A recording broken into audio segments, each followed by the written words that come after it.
এটা ডায়াগনোসিস করেন কিভাবে? এটা ধরেন আপনাদের অফিসে যখন রোগীরা আসে না, আপনাদের অনেক রকম স্ক্রিনিং টেস্ট করেন, তো তার মধ্যে কি এমন কোনো পরীক্ষা আছে যে কারণে আপনারা এই ব্যাপারটা জানতে চান বা এটা আছে কিনা এটা বুঝতে চান?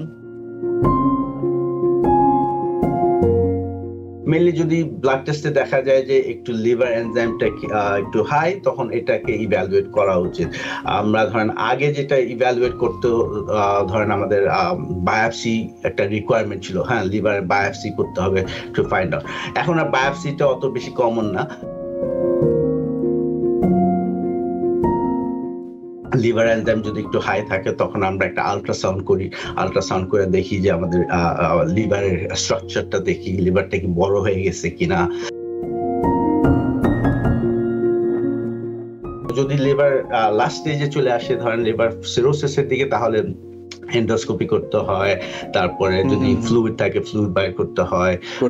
তারপরে যদি কনফিউশন থাকে ওটা ধরেন আরো সার্জিক্যাল প্রসিজার আছে, এগুলো করতে হয়।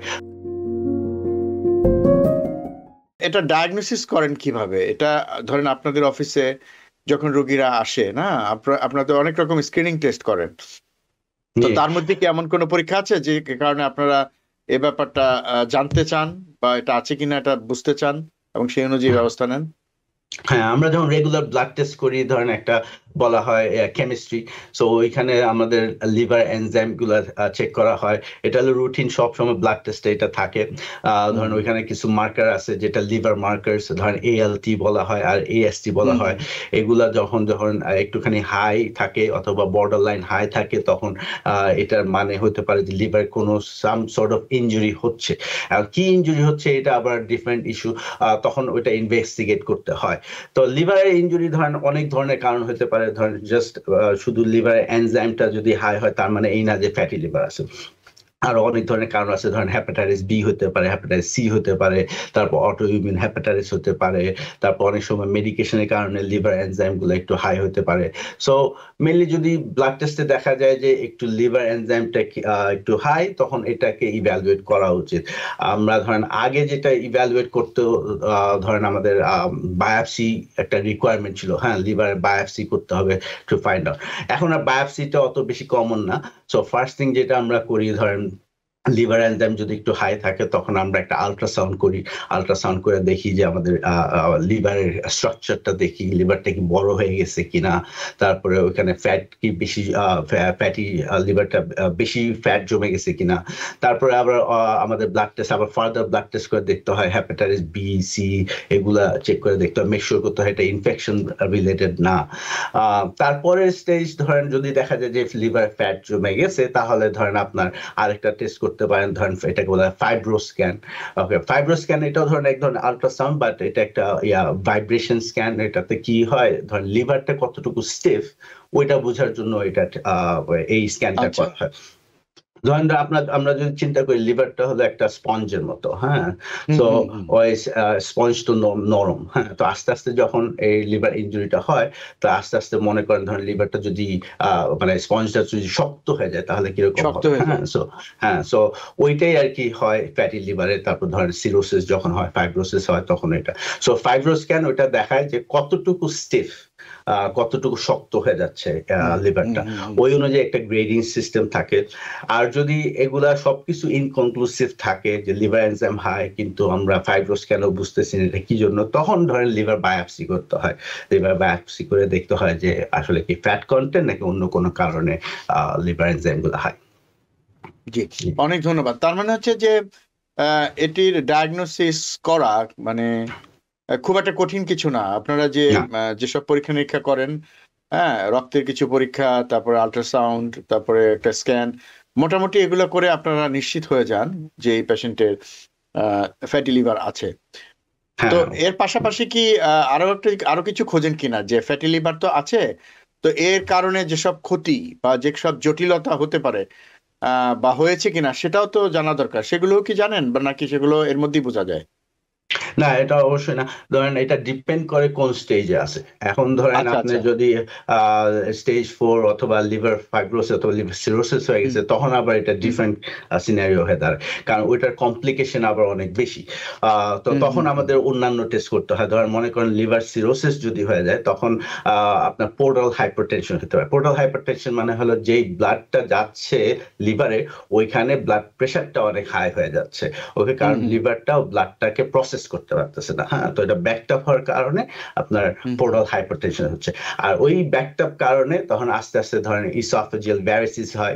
ইসোফেজিয়াল ভ্যারিসিস মানে হয় ধরেন আমাদের এখানে গলার এখানে ব্লাড ভেসেল গুলো হুম আস্তে হুম আস্তে বড় হয়ে যেতে থাকে। তারপর অনেক সময় আসছে ধরেন পেটে আর কি অনেক পানি জমে যায়। ওকে, হুম হুম হুম লিভার হুম সিরোসিস হলে পানি জমে, কারণ আপনার এগেন লিভার এগুলো সবকিছু প্রসেস করতে পারতেছে না, কারণ লিভার আগের মতো কাজ করতেছে না, সিরোসিস হয়ে গেছে, তখন পানি জমে যায়। তারপর আবার অনেক সময় লিভারের মেটাবোলাইটস এগুলো যখন ভালো করে ক্লিয়ার করতে পারতেছে না, টক্সিন হুম যখন হুম ক্লিয়ার হুম। করতে পারতেছে না, তখন বিল্ড আপ হয়ে যায় ধরেন অ্যামোনিয়া লেভেল। ওইটার কারণে ধরেন আপনার ব্রেনে অনেক সময় মানুষ কনফিউজ হয়ে যায়। সো এগুলার আবার অনেক ধরনের টেস্টিং আছে। সো যদি লিভার লাস্ট স্টেজে চলে আসে, ধরেন লিভার সিরোসিসের দিকে, তাহলে এন্ডোস্কোপি করতে হয়। তারপরে হুম যদি হুম হুম। ফ্লুইড থাকে ফ্লুইড বাইর করতে হয়। করতে হয়। তারপরে যদি কনফিউশন থাকে, ওটা ধরনের আরো হুম সার্জিক্যাল হুম। প্রসিজার আছে, এগুলোও করতে হয়। তখন আবার মনিটরিংটা খুব ক্লোজলি করতে হয় কি। আচ্ছা। মানে সেগুলো আসলে ধাপে ধাপে অবস্থা বুঝে জি। করতে হবে, তাই না? তো হুম। অনেক কিন্তু ধন্যবাদ ধরেন ডক্টর নেওয়াজ। সিরোসিস যদি জি। হয়ে যায়, তখন ওইটা আবার হুম হুম। রিভার্স করা যায় না, এটা আরেকটা প্রবলেম। সেটা সো এলো বড় সমস্যা। যখন ধরেন প্রথম স্টেজে থাকে, ধরেন আপনার শুধু ফ্যাটি লিভার থাকে, তাহলে আমি একটু লিভার ফ্যাটি লিভার একটু স্টেজ গুলো হ্যাঁ বুঝাই। ধরেন হ্যাঁ, সেটা আমি আমি একটু ইন্টারাপ্ট করি। আপনি যখন স্টেজ গুলো বলবেন, আমার মনে হয় যেটা প্রশ্ন ছিল, আমার মনে হয় এটার সাথে রিলেভেন্ট, সেটা হচ্ছে যে এই রোগটা কিভাবে হচ্ছে, মানে এই যে ফ্যাটটা বলেন বা ইনসুলিনের যে ভূমিকা, বা ডায়াবেটিস হলে এই লিভারটা কিভাবে ফ্যাটি লিভারের দিকে যাচ্ছে, এবং আপনি যদি স্টেজটা যখন করবেন, মানে দর্শকদের জন্য মানে বোঝার উপযোগী করে বুঝানো। যদি একটু সহজভাবে বলেন। আচ্ছা, আমি চেষ্টা অনেক করতেছি। ধন্যবাদ। সো অনেক ধন্যবাদ। ধরেন ইনসুলিন রেজিস্ট্যান্স যখন হয় আমাদের বডিতে, হ্যাঁ ইনসুলিনটা যেভাবে কাজ করে সেটা হলো, ধরেন আমরা যখন খাই, হ্যাঁ তখন হ্যাঁ। ধরেন ব্লাড সুগারটা আপনার প্রত্যেকটা সেলের ভিতরে যাচ্ছে। আর এটা সেলের ভিতরে কিভাবে যাচ্ছে, এটা হলো ইনসুলিনের দ্বারা। তো যখন আমরা খাই, তখন আমাদের প্যানক্রিয়াস ইনসুলিনটাকে প্রডিউস করতেছে, আর ওই ইনসুলিনের কারণে আপনার গ্লুকোজটা সেলের ভিতরে যাচ্ছে। আর ওই গ্লুকোজ গুলা তারপর ব্রেকডাউন হয়ে ধরেন আপনার এনার্জি হিসেবে ইউজ করা হচ্ছে। এখন যারা ডায়াবেটিস আছে যাদের, হ্যাঁ, তাদের ওই অনেক সুগার, অনেক দিনের পর সুগার দেওয়ার কারণে লোডটা যখন বেশি হয়ে যায়, আস্তে আস্তে ইনসুলিনের কাজটা একটু কমে যায়, ইনসুলিনটা অত বেশি এফেক্টিভ হয় না। হ্যাঁ, তো ওইটাকে বলা হয় ইনসুলিন রেজিস্ট্যান্স।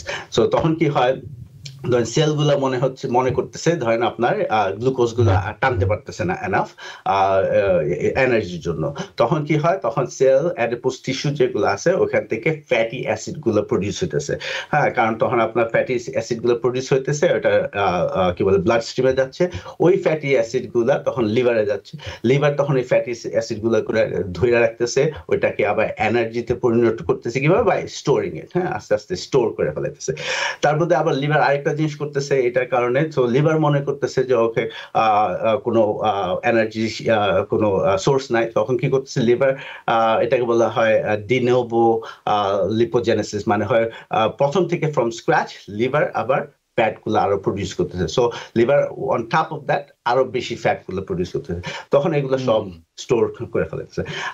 আমি যদি একটা এক্সাম্পল দিয়ে বুঝাই আর কি সবাই বোঝার হুম জন্য, হুম মনে করেন যে ধরেন আমাদের একটা সাবওয়েতে যখন আমরা যাই ট্রেনে, রাইট, যখন গ্লুকোজ, মনে করেন যদি মানুষ বুঝার জন্য বলতেছি, হ্যাঁ ধরেন হ্যাঁ, মানুষ ঠিক যখন আছে। অনেক ভিড় হয়ে যায়, হ্যাঁ, তারপর আস্তে আস্তে মানুষ প্ল্যাটফর্মে অনেক বেশি চলে আসে, কারণ যদি ভিতরে অনেক ভিড় হয়ে যায়, তখন যদি দরজা খুলেও তখন ওই মানুষগুলো ভিতরে ঢুকতে পারতেছে না, কারণ এনাফ জায়গা নাই। হ্যাঁ, সো এরকম আর কি। যদি সুগার যদি চিন্তা করেন, সুগার যখন অনেক হুম বেশি হুম লোড হয়ে যাচ্ছে, তখন ইভেন ব্লাড স্ট্রিমে যখন সুগার গুলো থাকতেছে, সুগার গুলো ঢুকতে পারতেছে না, তখন ব্লাড স্ট্রিমে সুগার গুলো অনেক বেশি চলে আসতেছে। ওকে, আর ইনসুলিন যদি মনে করেন ওই ডোরওয়ে যদি মনে করেন, তখন ইনসুলিনও হুম কাজ হুম। করতে পারতেছে না, তখন এই সুগার গুলো তারপর অন্যান্য অর্গানে গিয়া ডিপোজিট হচ্ছে, ড্যামেজ হুম করতেছে। হুম। সো এইটাই হলো ডায়াবেটিসের এইভাবে আর কি শুরু হয়।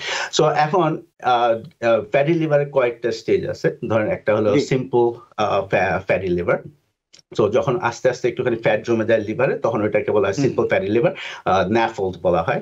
সো এটা রিভার্সিবল, কারণ এখানে শুধু ধরেন একটু ফ্যাট জমে আছে কিন্তু লিভার তারপরও কাজ করতেছে। কিন্তু পরের স্টেজ যেটা, সেটা হলো যে এটাকে বলা হয় NASH, হ্যাঁ, নন অ্যালকোহলিক স্টিয়াটোহেপাটাইটিস। তার মানে এখানে একটু ইনফ্লামেশন হচ্ছে। হ্যাঁ, তো যখন একটুখানি ইনফ্লামেশন হয়ে যায়, তখন যে লিভার সেলগুলো আছে যে কাজগুলো করতো, ওই কাজগুলো ভালো করে করতে পারতেছে না, কারণ এখানে ইনফ্লামেশন হয়ে যাচ্ছে।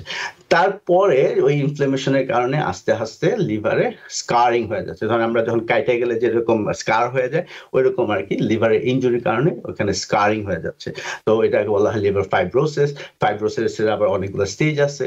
তো তারপরে it leads to liver cirrhosis. Liver cirrhosis এটা আবার রিভার্স করা যাবে না। সো যখন ফ্যাটি লিভারটা ইনিশিয়াল স্টেজে আছে, শুধু সিম্পল ফ্যাটি লিভার, ওইটা রিভার্স করা যাবে, মানে আবার এটা পুনরায় নর্মাল হতে পারে লিভার। কিন্তু যখন ইনফ্লামেশন হবে, ওইটাও নর্মাল হতে পারে, কিন্তু ফাইব্রোসিস হয়ে গেলে, যখন স্কারিং হয়ে যাবে, তখন ওইটা রিভার্স করা যাবে। নিউ ইয়র্ক থেকে সম্প্রচারিত TVN 24 টেলিভিশন, বিশ্বজুড়ে বাঙালির কণ্ঠস্বর।